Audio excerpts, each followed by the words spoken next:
So we are so excited to be with you here today to talk about React Native and how we use this at Microsoft. Now, we understand that lunch is coming soon, and so we are going to do our best to make sure that we get you out on time and optimistically maybe a little bit early. By way of introductions, my name is Micah. I'm a PM at Microsoft. For the past several years, I've worked on the native UI framework for Windows.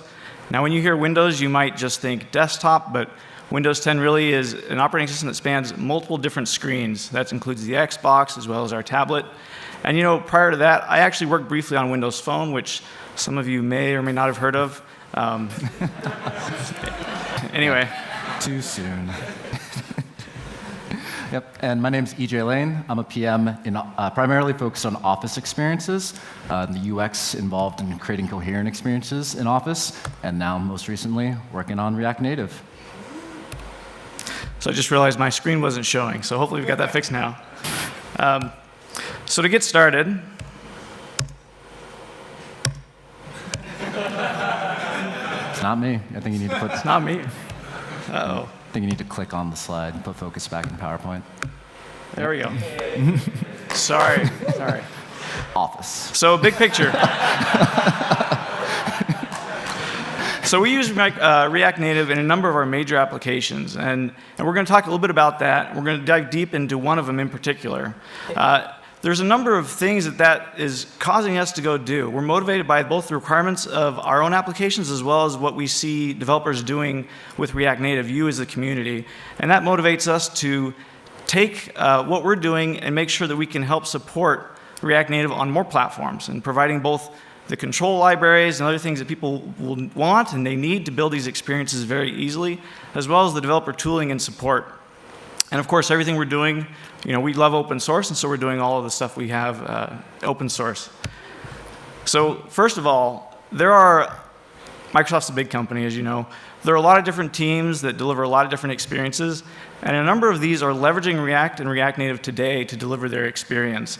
And this is just a smattering of some of these. You'll notice some of, like, Word, PowerPoint, Excel. There are others, and more are coming. So before we go too much further on this, I do have to do a bit of a brief rewind. You know, a few years ago, we had a number of challenges. Challenges, opportunities always goes with it. There were a number of experiences that we were trying to build to reach multiple platforms, and we wanted these experiences to really embrace the best of each platform, to deliver the stuff that users expect. And we still need to do this at scale, deliver with great fundamentals, and do that in a timely way that we can share much of our code. And that's just really difficult. Now, at a high level, this really isn't that different from what many of you face. It's, you know, that trade-off that you have to make between your features, the quality, and the timeline that you're operating on. And what we found is that React Native, as some of you have heard today, enables us to do that quickly and to deliver it with great fundamentals and build these experiences that users expect. Yep, and I'm going to expand on that, talking a little bit about some of those challenges we faced in Office as well. You know, we've heard a lot about brownfield apps and apps that people are building here in this audience that are like 2, 5, maybe 10 years old. Well, Office is older than I am. Office is probably older than a lot of you are as well. You know, Word and Excel were built in the mid-'80s. And so the challenge that we have of trying to take that legacy code base and trying to deliver new experiences and deliver those applications on new platforms, trying to build Office on Android, trying to build it on iOS, Mac, the web. It has a new challenge for every platform, and for every new platform that we built, we tried to introduce more and more shared code into the code base, but for the most part, that was just shared business logic. But we've really struggled to have shared UI layers as well until React and React Native came along.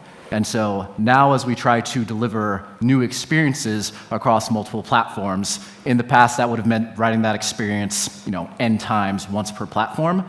Now we have the ability to, with much more shared code on the business logic side and the UI layer side, deliver new experiences like modern commenting on Windows, on web, on iOS, on Android, in a coherent way. And when I say coherent, I mean a way that looks like the experience belongs on the platform. It's not just write once, run everywhere, and having the exact same pixel parity across the different platforms. It means writing a tailored experience that looks and feels native for the platform that it's showing up on.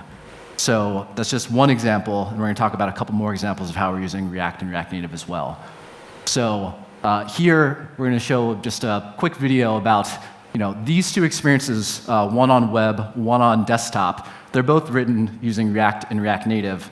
And the point here is that you get a consistent experience on both platforms. And while they may not look exactly the same, that's OK. We want to allow our designers and our developers to build experiences that look like they belong on the platform that they're built for. Now, if you have to put your design hat on, you might ask, well, they're both large screen experiences. Why don't they look like even more the same? Well, number one, there are potential opportunities for us to make them look more coherent. And building on top of React Native actually makes that much easier for us. Instead of, again, having to go make improvements on the web separately from the improvements that we're making on desktop or on Mac, and then trying to get those to converge separately with two separate teams, we can leverage the power of React and React Native to bring them together on the UI side as well. Now, you may not be a designer. You may care more about the developer inner loop. Well, here's an example. Most of you are probably already very familiar with the fast reload capabilities that React Native offers. And just here's a quick video of seeing that fast reload work inside of Microsoft Word as well. Here, we have the commenting card, and the developer decides, hey, I want to make the name fully uppercase. So make the change, save. A couple seconds later, you see that change, Daniel's Co's name at the top, show up in uppercase within seconds. That developer inner loop improvement saves so much time. And the first time that our devs, I'm looking at my devs in the crowd, the first time our devs saw that happen, it felt like magic. It felt like Christmas. Instead of having to wait minutes, and minutes is still quick, but seconds is so much faster. Minutes is now slow. Seconds, it is awesome to see. And it's awesome to see that across multiple platforms as well. So we really are reaping the benefits of moving to React Native as well. So some of the other experiences that we've built and released using React and React Native, we already talked about commenting on the left.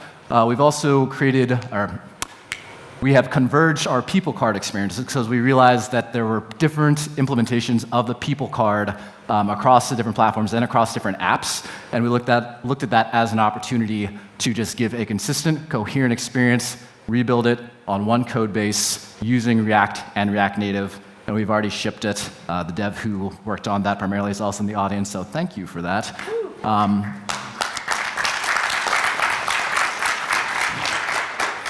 Yeah, and it's awesome. It's really great. And the last experience on the right is in Excel, where if you were to type into Excel MSFT, AMZN, GOG, typing out a bunch of stocks, Excel now has the capability to recognize, hey, it looks like you're typing in a bunch of stocks without Clippy popping up.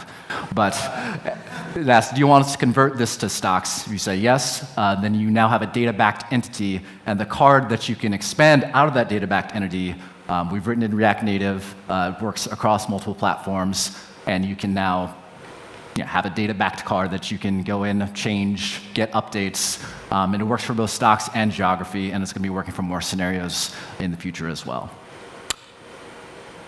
So that's some of what we've done and the benefits that we've seen inside of Microsoft. But let's now bring it back to some of the contributions we want to make to the community as a whole. So Micah's going to give a deep dive onto the benefits and the roadmap for React Native Windows. But we just want to, again, make sure that everybody knows that React Native Windows is a thing. We're trying to expand the value prop that React Native brings to Android and iOS. We want to bring that to more platforms as well, starting with React Native Windows. And you can go to the open source, you can go to the GitHub, play with it, try it out yourself. The goal is that we want to do this in a way that benefits not just Microsoft, but benefits the open source community as well. But the thing is that we also have other platforms that we want to build experiences for as well.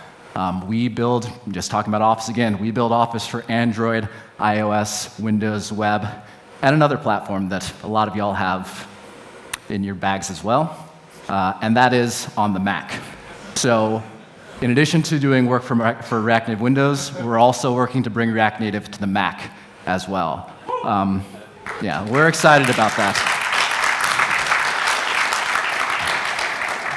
And so you can go check out our early work. It's in our fork of React Native right now. We're working with Facebook team and y'all, the open source community, to figure out the right long-term place for that. But we are committed to working with y'all to make it work, to bring the platform, the controls to Mac as well, because frankly, we need to do it as well.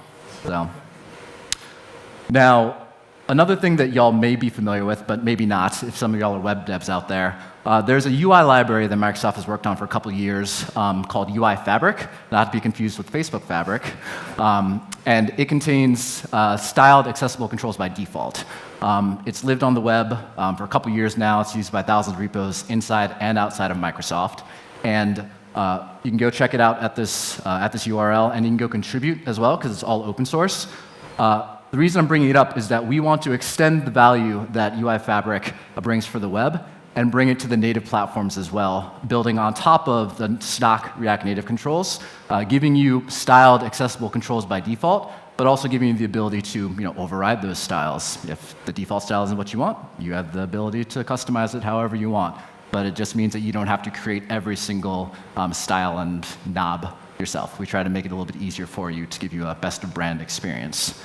Now, in case you haven't used UI Fabric for web, we're going to drill into it a little bit, just to show you that, hey, if you go to the site, it tries to be a one-stop shop for design engineers. You can get design guidance at the top. You can go down on the page, play with the control, see what it feels like. And if you want to see the code behind the control as well, you can expand it. You can export that code very easily with one click to a code pen, play with it, tweak it, see what the experience of using that control inside of your dev inner loop is really like. And we want to bring that same experience to the native versions of our Fabric controls as well. Now, one question you may be asking is, well, where do you get the styling guidance from for UI Fabric? Well, the answer to that is Fluent Design System. Again, this is trying to provide shared, coherent styles and guidance for controls, whether you're using Fabric or whether you're using native controls, building experiences. Microsoft Fluent Design System, you can kind of think of it as the equivalent of Material Design or Apple's design. We want to make it as easy as possible for you to build best-of-brand experiences that look good. So you can go check out microsoft.com/fluent or /design/fluent as well. So the last point that I'll make about this is that we really are trying to build out and contribute to React Native as much as possible, while at the same time building the higher-level component library that makes it very easy to get styled, accessible controls by default, connecting to the Fluent Design System, and just making it all accessible in the open source. Because the reality is that while we have users that we're trying to make happy by doing all this work as well, if we can do this in a way that benefits the open source community along the way, why wouldn't we do it? Why wouldn't we work together to deliver something that's better than what we could deliver ourselves? So that is the overall message that we want to leave you with. So I'm going to hand it back over to Micah to zoom into the work on React Native Windows. Thanks, EJ. So let's talk a little bit about React Native for Windows. By quick show of hands, is anybody already using React Native for Windows? A few, okay, great, a few of you. So I want to clarify a few things just so you know, everybody else as well, and who may be watching online. There is an existing version of React Native for Windows. We call it current.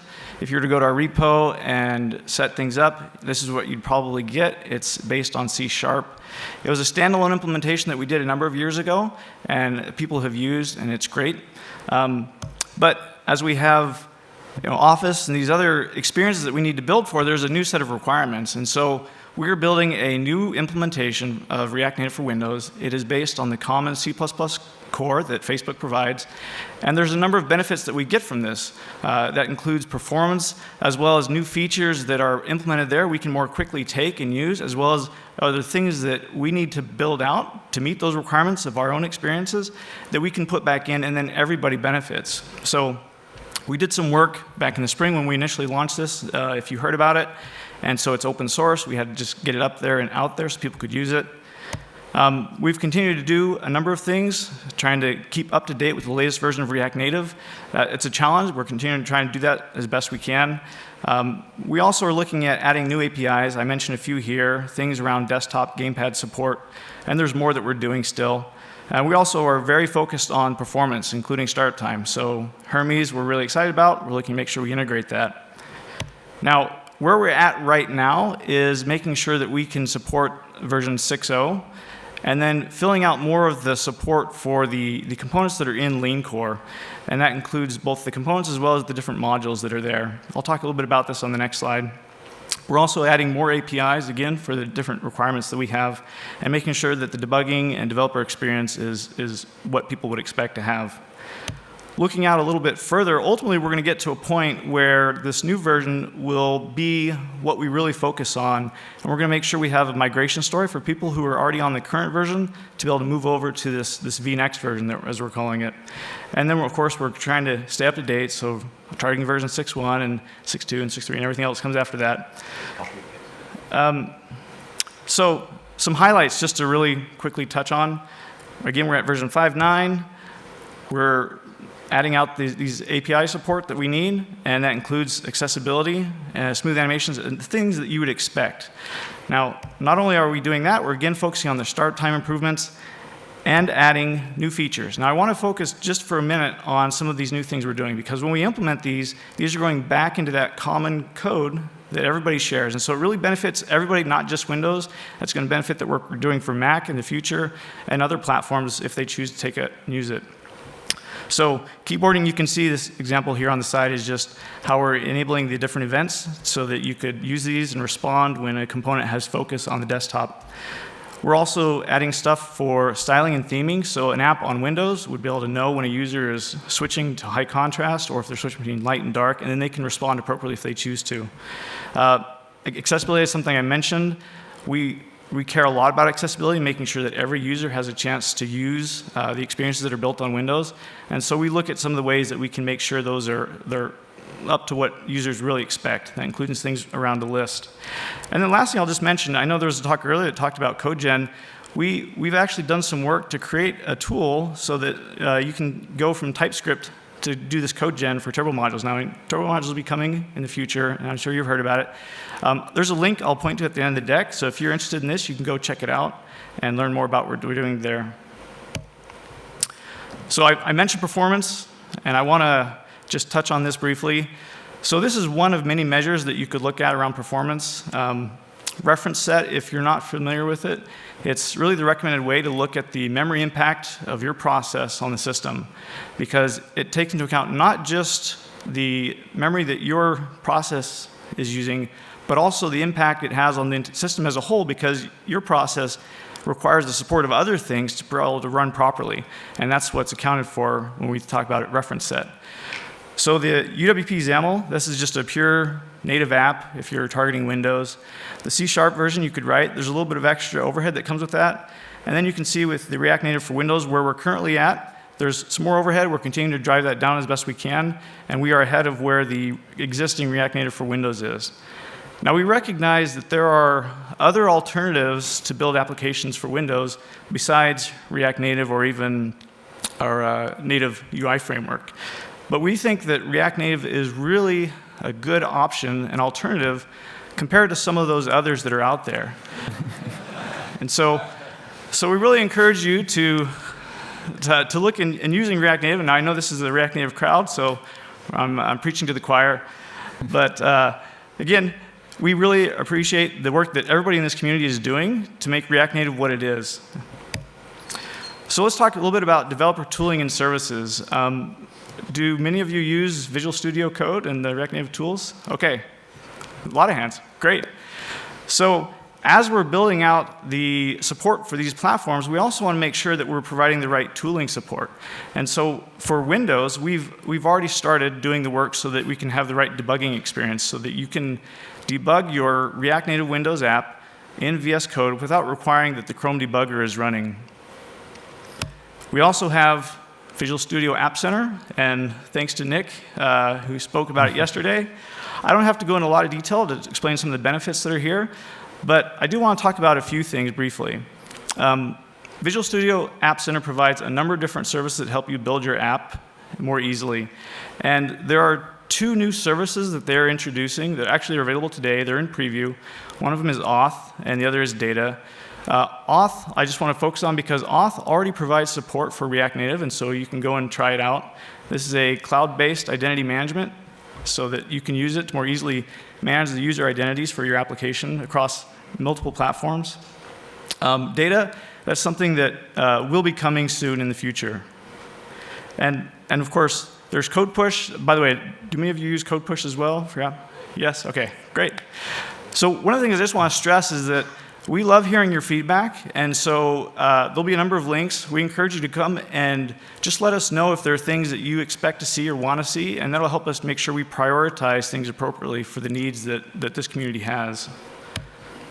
So some of the takeaways that we want you to have from our talk is that Microsoft is invested in React Native in a number of different ways, and that means that we're taking it to more platforms. We want to make sure that we have the controls that are there so you can easily build the experiences that you need, and that we provide the right tooling and services so that you can do that very quickly. And of course, again, all this is open source, and so we have a number of links that you can go and check out. If these things have resonated with you, certainly go there and you can follow it. We'd love to see your feedback.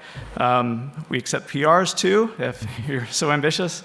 But really, again, thank you to everybody. Thank you for CallStack for setting this on and letting us come and talk to you today.